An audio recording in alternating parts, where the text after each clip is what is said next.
Bismillahirrahmanirrahim. Assalamualaikum warahmatullahi wabarakatuh. Perkenalkan, nama saya Rika Prawalia. Nama saya Deni Syiliani. Kami akan menjadi pembawa acara dalam acara sharing session bersama kakak tingkat dari jurusan pendidikan bahasa Inggris. Ada siapa aja Teh? Nah, dari angkatan 2018 ada Teh Dilan sama Aris Gun. Dari angkatan 2019 ya. 2018 itu ada Fadil sama Teh Ain. Namun Tehnya belum join. Nanti nyusul katanya Teh. Dan dari angkatan 2017 ada Teh Asri sama Ayadi. Mungkin kita langsung aja ya Teh ke pertanyaan dari mahasiswa baru jurusan pendidikan bahasa Inggris 2020. Karena mereka masih baru kepo-kepo gitu ya. Jadi kami membuka Q&A di Instagram. Pertanyaan pertama nih, bagaimana kalau masuk prodi pendidikan bahasa Inggris tapi belum lancar bahasa Inggrisnya, dan apa aja yang harus dipersiapkan untuk menjadi mahasiswa jurusan pendidikan bahasa Inggris? Nah, pertanyaan ini mungkin bisa dijawab oleh Teh Dila. Silahkan Teh Dila. Oke, halo semuanya. Hai. Suaranya jelas nggak? Jelas. Ya. Pertanyaannya tadi ya, bagaimana jika kita masuk ke prodi bahasa Inggris tetapi kita belum lancar ya? Ya. Menurut saya itu tidak masalah karena kita masuk ke prodi bahasa Inggris juga tidak lain tidak bukan untuk belajar juga kan. Jadi untuk teman-teman yang misalnya masih minder nih, masih takut untuk masuk ke prodi bahasa Inggris, itu sebenarnya wajar. Saya juga mengalami hal tersebut, kayak merasa minder dan lain-lain, tapi seiring berjalannya waktu kita terus belajar di sana, dan modal utama yang harus dipersiapkan itu adalah niat dan semangat gitu sih untuk mempelajari hal tersebut gitu. Iya, betul sekali ya. Jadi teman-teman mahasiswa baru tuh jangan takut, jangan tegang, jangan khawatir karena nggak bisa bahasa Inggrisnya, tapi ya udah nggak apa-apa, kita harus belajar. Namanya juga belajar ya Teh ya. Jadi pasti yang penting ada niat yang kuat gitu ya Teh.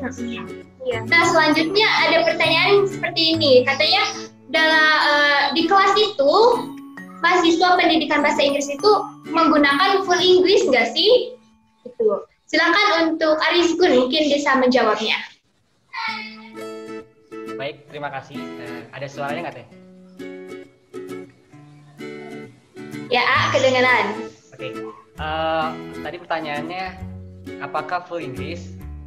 Jawabannya tidak tentunya.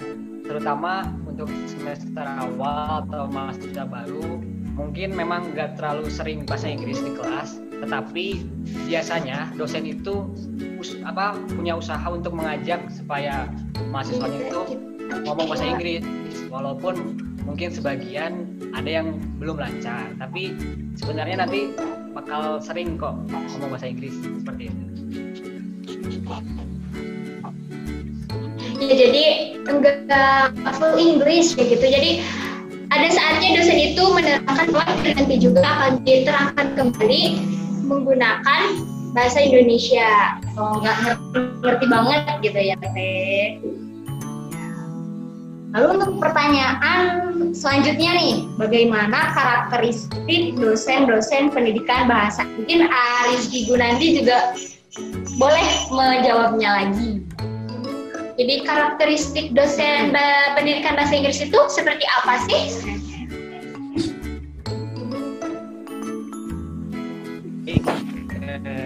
Karakteristik ya, mungkin kalau menurut pengalaman saya, mungkin kebanyakan dosennya itu lebih seneng bicara gitu.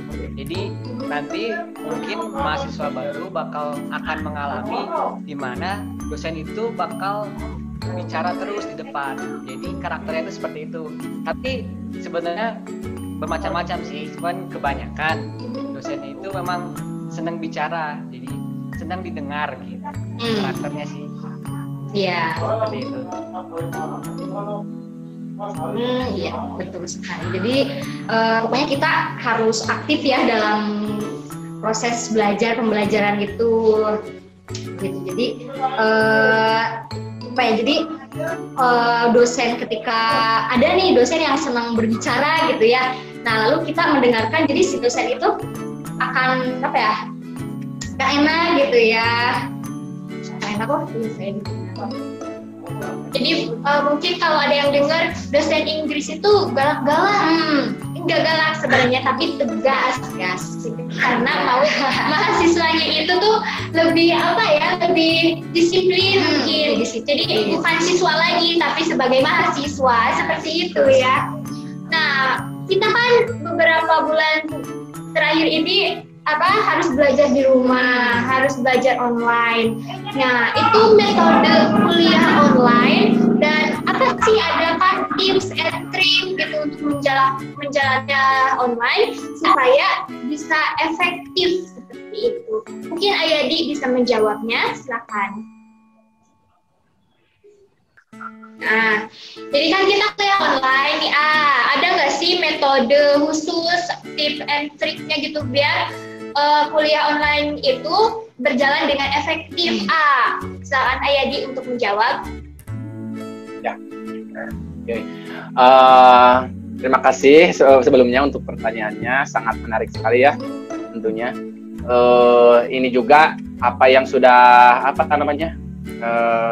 sendiri terapkan gitunya sebagai mahasiswa pas semester, pokoknya pas corona kemarin itu mulai semester 6 ya, kalau nggak salah semester 6. Nah, di sana itu pastinya semuanya shock kayak gimana, tapi kalau buat sendiri karena sudah terbiasa belajar online juga, jadi kalau jika kalian ingin gini, jadi dalam dalam kehidupan itu pasti ada dua aspek yang tidak dapat dihindari sama kita. Yang pertama itu ini juga belajar sendiri dari dari senior di Public Device International. Jadi yang pertama itu ada legitimacy, yang kedua itu ada kredibilitas. Yang pertama itu legitimasi. Apa itu legitimasi? Legitimasi itu seperti sertifikat atau degree yang kita ambil. Jadi sebenarnya kuliah ini ya mau tidak mau kita akui untuk meraih gelar kayak gitunya dalamun kalau kita berbicara tentang ilmu pengetahuan, tentunya kita mendapat ilmu pengetahuan dari dosen, tapi dosen itu lebih ke sebagai fasilitator. Jadi dia itu hanya memberikan pengarahan, terus bagaimana cara strategi belajar begini, terus memberikan materi dasarnya, dan selanjutnya itu kita dituntut untuk lebih memperdalam dan mencari materi sendiri kayak gitu. Nah, di sini kita muncul ada istilah yang namanya independent learner. Jadi kita harus belajar menjadi pembelajar yang independen, dan juga strategi yang diterapkan oleh dosen itu lebih ke flip classroom. Jadi yaitu memerintahkan ke kita itu sesudah tugas itu justru banyak itu kalau udah kelas kayak gitu kan, jadi semuanya juga pasti merasakan kayak gimana. Nah, itu lebih ke flip classroom ya. Terus yang kedua itu ada kredibilitas. Apa itu kredibilitas? Kredibilitas itu kemampuan kita, lebih kemampuan credibility itu ya. Jadi bedakan kayak gini, legitimasi sama kredibilitas itu ketika kita punya gelar S1 tetapi kita dalam kredibilitas tidak ada. Nah, jadi kita harus imbangkan mau tidak mau keduanya itu. Jadi kalau sendiri cara menyeimbangkannya itu ya agak bisa rely on lecturing di dalam kelas saja kayak gitu. Jadi juga harus sendiri mencari pengetahuan tersebut di YouTube kan banyak sekarang, apalagi tadi ada cara belajar bahasa Inggris pokoknya jangan khawatir masuk pendidikan bahasa Inggris juga, kalian masih punya bisa mengasah bahasa Inggris. Soalnya sekarang kan masih banyak English.com, EnglishAnyone.com, Oxford Unknown English, terus English with Papa, English with Lucy, terus banyak lagi yang lainnya, dan itu mereka native speaker loh gitu, kayak gitu. Ada pepatah, kalau kita ingin benar-benar belajar serius itu belajar dari ahlinya, ya itu emang benar kayak gitu ya, jangan tanggung-tanggung kayak gitu. Jadi berdasarkan pengalaman dulu juga emang pertama itu shock, gak ngerti kayak gimana. Tapi selanjutnya ada pertanyaan, apa sih suka dan dukanya belajar di jurusan pendidikan bahasa Inggris? Nah, ini sangat menarik ya. Mungkin bisa dijelaskan atau dijawab oleh Teh Dila. Silakan. Ya, terima kasih pertanyaannya. Suka duka ya? Iya. Dukanya dulu kali ya. Kalau buat saya sendiri sih dukanya itu dia tadi, saya kadang merasa minder, kayak merasakan takut juga. Tapi di semester di awal masuk itu, bersyukurnya saya semangat sama antusiasnya tuh lebih mendominasi dari si takut sama mindernya itu gitu. Dan untuk sukanya, banyak hal yang menarik yang ada di pendidikan bahasa Inggris ini. Istilahnya kayak banyak hal yang bikin saya penasaran dan pengen explore lebih jauh tentang bahasa Inggris ini gitu sih. Seru. Jadi lebih banyak sukanya Teh ternyata. Ya alhamdulillah ya, lebih banyak sukanya ketimbang dukanya. Setiap orang ada suka dan duka versinya masing-masing. Betul sih. Tapi jangan lupa kita tetap bersyukur masuk kuliah sih sebenarnya ya, karena masih ada di luar sana yang kuliah tapi ada kendala dari ada keterbatasan yang lainnya.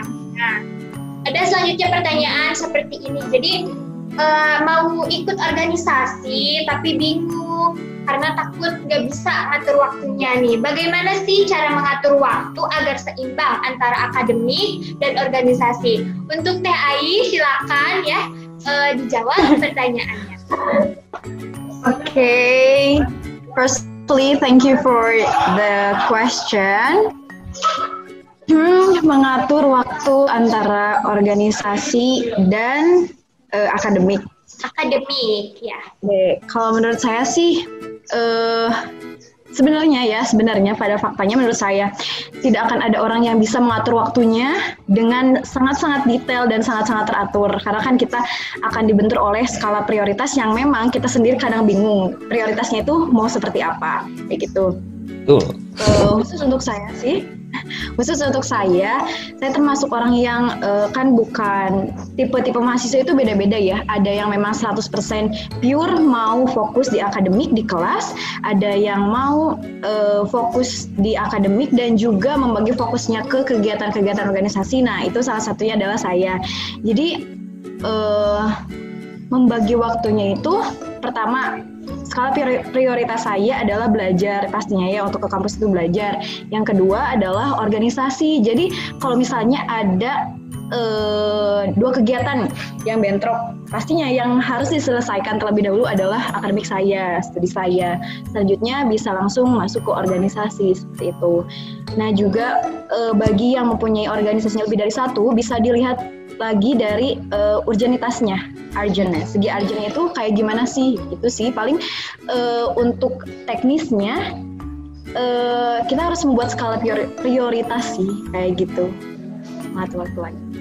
Betul sekali. Jadi harus pintar memilih mana yang harus diprioritaskan. Iya. Tapi jangan lupa belajar itu nomor satu. Iya, karena itu nomor satu. Emang kita kuliah itu untuk belajar.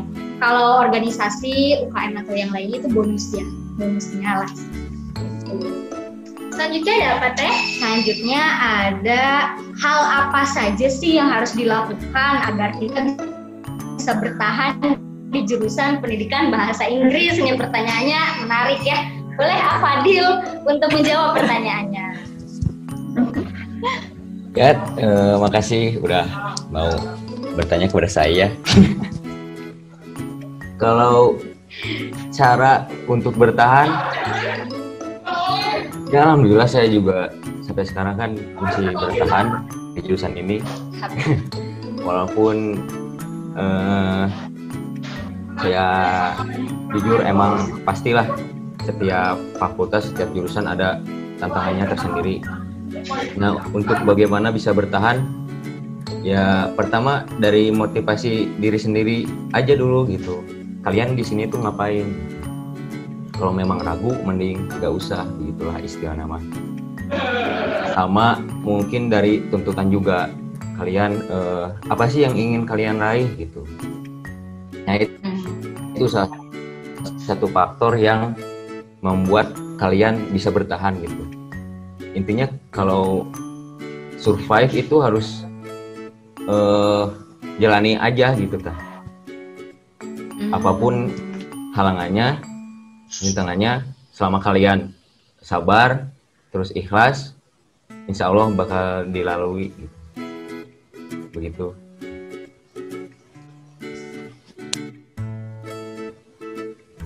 Oh iya. Jadi apa ya? Jalani aja dengan happy, dengan enjoy gitu ya, seperti itu. Jangan lupa memotivasi diri sendiri gitu ya. Meskipun ada motivasi-motivasi dari luar, tetap faktor yang paling dahsyat itu motivasi dari diri kita sendiri ya. Kalau kita mau, pasti kita bisa menjalankan perkuliahan dengan baik gitu. Kalau nggak ada motivasi diri, kan kalau ada motivasi dari luar itu kan itu paksaan ya. Kalau kitanya nggak nerima dari yang lain, motivasi dari yang lain, kan kitanya juga nggak bakalan enjoy seperti itu. Betul sekali Teh. Lo ada apa lagi? Nah, untuk Afadil lagi nih, katanya kalau lagi stres nih sama tugas-tugas yang numpuk, itu biasanya Afadil ngapain sih biar hilang stresnya terus kembali moodnya buat nugas? Waduh. Yang pasti paling pertama kopi, paling penting. Saat kalian I agree. butek atau stres atau misalkan tertekan nih deadline, biasalah apalagi semester-semester yang agak tinggian gitu, biasanya banyak disuguhkan dengan berbagai macam rasa deadline yang mengguncang. Kalau saya sendiri sih ya gitu, bawa enjoy gitu, kopi malam-malam kan, kalau enggak diskusi sama temen, kalau enggak main game. Kebetulan di angkatan saya yang bahasa Inggris ya, itu kebanyakan kan gamers gitu. Ya udah kita main game aja kalau lagi ada waktu luang, meskipun misalkan deadline nih besok, tapi kita lagi butek, ya udah kenapa enggak gitu, diselangi sama main game gitu, mabar lah gitu. Betul. Jadi refreshing dulu ya, seperti itu. Refreshing dulu. Betul sekali Afadil. Lalu di sini ada pertanyaan, bukan pertanyaan sih ya. Jadi cari tahu. Di sini segudang prestasi juga sudah mendapatkan beasiswa Jarum juga, terus juara speech di Garut itu ya. Nah, kira-kira prestasi yang mana nih yang paling berkesan bagi Teteh? Dan kenapa itu tuh bisa berkesan gitu Teh? Silakan Teh Asri. Halo guys, am I audible? Ya, sorry ya sebelumnya aku lagi ada di perjalanan, jadi ini mungkin agak terganggu buat kamera sama audionya. Iya, Teh. Ya, makasih buat pertanyaannya. Jadi buat beberapa lomba yang pernah aku ikutin dan apa sih yang paling bikin terkesan gitu kan? Menurutku yang paling membuat aku terkesan itu ketika kemarin yang terakhir yang aku itu juara 1 speech di IPI Garut, karena aku udah lumayan lama ya speaking gitu dari umur 9 tahun aku udah ikutan lomba speech, terus aku suka ngisi kayak jadi MC di acara-acara gitu. Nah, tapi baru pencapaian yang emang benar-benar unbelievable selama hidup aku itu kemarin, karena aku nggak nyangka banget bisa dapat juara. Aku sangat bersyukur atas apa kayak gitu sih. Mungkin Teh bisa disebutkan gitu perjalanannya gimana aja gitu buat mendapatkan juara 1 itu kan dari persiapannya seperti itu. Oh ya, I see. Oke. Jadi kemarin tuh kan aku tahu lombanya itu dari temen aku ngontak itu katanya ada lomba speech gitu, terus aku jadi mau ikut gitu. Terus dari prodi juga emang nge-offer buat jadi gitu. Biasanya kan tadinya cuma 4 orang dari bahasa Inggris, tapi yang jadi cuma aku aja gitu, karena ada beberapa hal pertimbangan yang nggak bisa dipaksakan gitu. Dan aku akhirnya maksain buat ikutan lomba itu. Terus kan sebelumnya harus ngumpulin kayak teks speech-nya gitu kan. Nah sedangkan aku itu kalau nggak salah ya kemarin itu aku lagi di Surabaya. Lagi di Surabaya lagi ada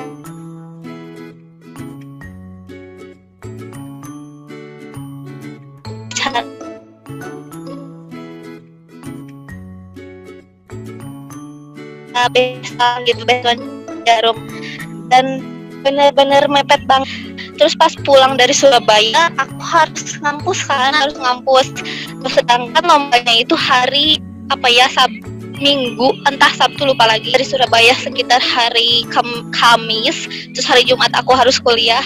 Terus aku banyak tuntutan dari organisasi lain, dan itu bener-bener kayak aku nggak bisa nyiapin apa-apa. Tapi pas aku dapat juara 1 aku bener-bener nggak percaya. Dan itu aku latihannya itu bener-bener cuman pas waktu opening ceremony aku tuh keluar dulu ke toilet buat izin buat latihan gitu, buat latihan speech. Dan latihannya cuman ya beberapa menit di toilet, keluar lagi langsung speech kayak gitu. Tapi dapat juara 1 itu benar-benar gak percaya. Gitu. Luar biasa.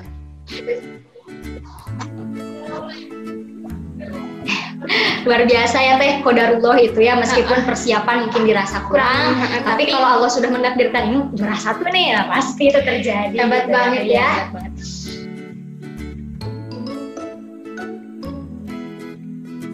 The others people kayak dan ini bidang yang personally tertarik akan hal ini, kemudian ada ajangnya untuk eksplorasi diri saya, ya saya coba ikutin gitu sih. Sebenarnya dulu tuh juga merasa insecure ya, karena kan ada label putra putri yang mana itu akan memberatkan kepada beauty standard di society kita. Itu harusnya kayak Bojang Jejaka, kayak Miss Universe, kemudian pemilihan yang kayak gitu kan biasanya ada beberapa pemikiran di masyarakat bahwa ini harus cantik, harus tinggi, harus alhamdulillah gak nyangka juga bisa sampai saat ini. Gitu sih motivasinya, eksplorasi diri.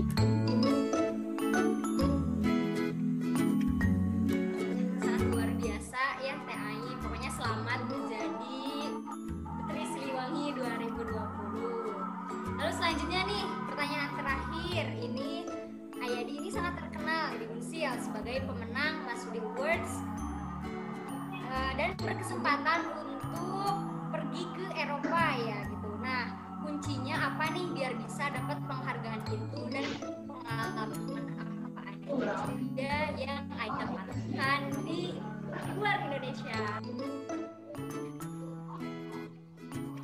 Okay, so first of all, yang perlu kalian lakukan itu Yang pertama itu, jika ada kesempatan, contohnya yang kemarin itu berdasarkan pengalaman A sendiri, jadi A juga itu tahu dari teman A, si Alifa ya, jadi A cobain ini, kenapa nggak cobain ini ya, itu sambil duduk-duduk iseng-iseng ya, jadi oh iya ya, menarik juga ya, kenapa nggak dicoba juga kayak gitu ya, jadi berawal dari iseng-iseng itu sendiri, dan apa ya namanya, A mengambil pelajaran besar dari sana apa, di mana kita apa namanya disediakan kesempatan apapun itu, jangan lewatkan itu, soalnya apa, sedetik pun kita melewatkan itu apa ya namanya sayang gitu, sangat disayangkan gitu. Coba apa namanya bayangkan dulu kan apa namanya mengabaikan pengumuman tersebut, jadinya juga gak bakalan ke Eropa kayak gitu kan. Jadi yang pertama itu pasti take action yang pertama itu, karena apa, tindakan dan niat dan tindakan itu selalu apa ya namanya berjalan bareng-bareng kayak gitunya. Jadi pertama itu pasti niat harus ada dulu, terus kalau ada kesempatan langsung take action kita kayak gitu, mencoba saja. Karena apa, di sana itu mau kalah atau enggak kalahnya, yang penting kita udah mencoba, yang penting kita udah mencoba yang terbaik. Dan apa ya namanya, kalau bertanya tentang apa ya strategi untuk apa ya kalian memperbesar lolos kalian itu, tips dari A sendiri nih ya. Jadi try to be realistic, maksudnya adalah mencoba untuk realistis. Maksudnya di sini itu realistis itu, jadi kita jangan banyak omong saja, omong ini, omong sana, omong ini, tetapi apa impact kita pada orang lain kayak gitu. Jadi impact kita pada orang lain itu dijadikan record oleh kita. Jadi itu soalnya apa? Kita di sini mahasiswa kan pasti tanggung jawabnya itu pasti membuat impact ke masyarakat kayak gitu. Nah, jadi apa ya namanya, ada kontribusi apapun itu, sekecil apapun itu, hargai. Dan mulai dari sekarang itu kita mulai menghargai diri sendiri itu, bukan hanya apa ya namanya, kebanyakan orang itu hargai diri sendiri tetapi dia tidak merecord apa yang sudah mereka perbuat kayak gitu. Kayak dulu contohnya apa sangat proud gitu dengan apa ya namanya, ada program EDSA Charity, EDSA mengajar kayak gitu. Soalnya apa itu kontribusi nyata ke masyarakat kayak gitu.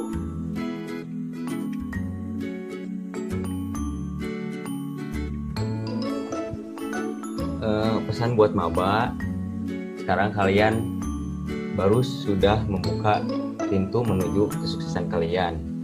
Nah, silahkan kalian beradaptasi, perjuangkan apa yang kalian perjuangkan, ambil yang bisa kalian ambil, dan buang yang pantas dibuang.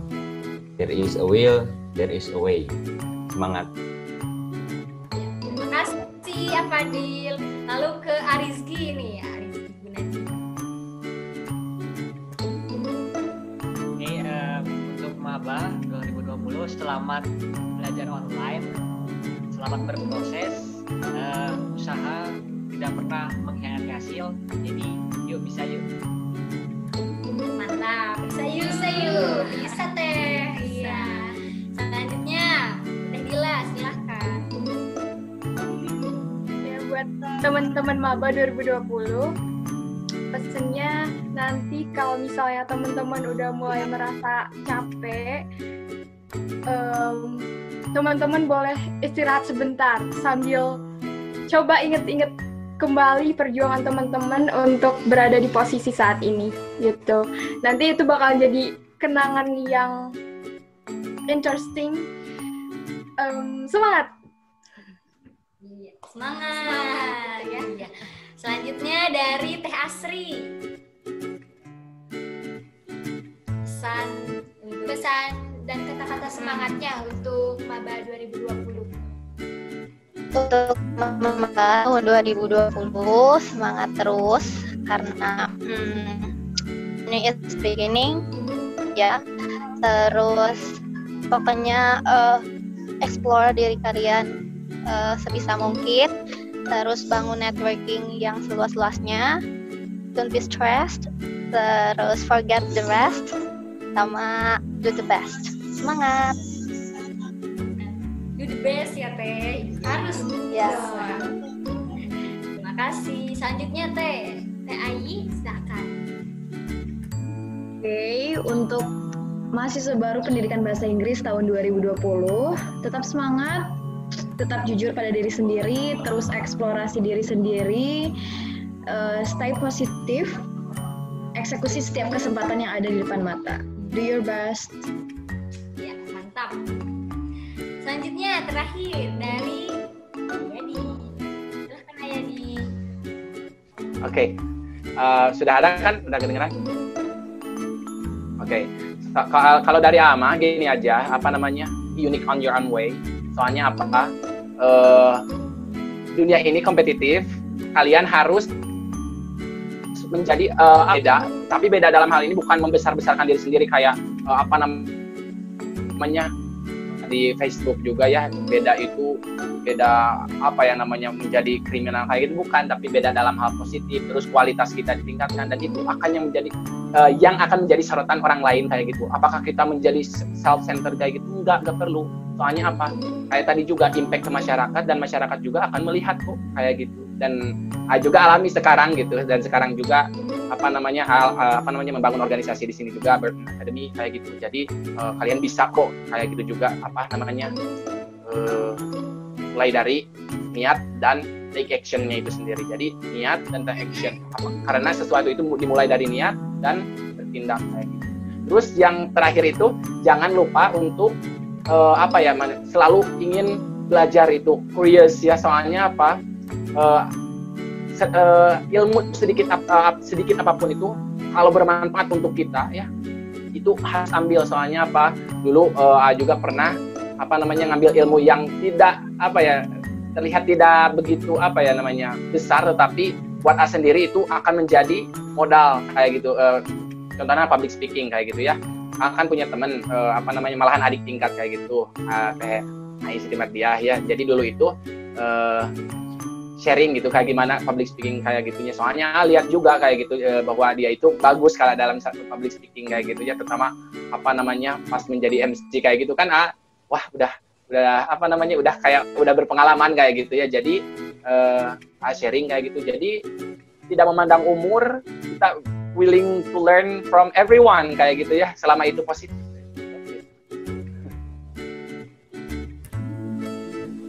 Benar sekali. Jadi harus ada niat, ada actionnya ya, betul sekali.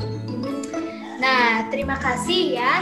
Kita akhiri saja sharing session ini. Terima kasih untuk ATT udah meluangkan waktu, udah mau menjawab pertanyaan-pertanyaan dari adik tingkat kita ini yang baru membuka pintu perjalanannya di jurusan pendidikan bahasa Inggris ini. Jalan masih panjang ya, jadi harus tetap semangat, jangan putus asa, ya jalani aja gitu. Terima kasih, kami pamit undur diri. Assalamualaikum warahmatullahi wabarakatuh.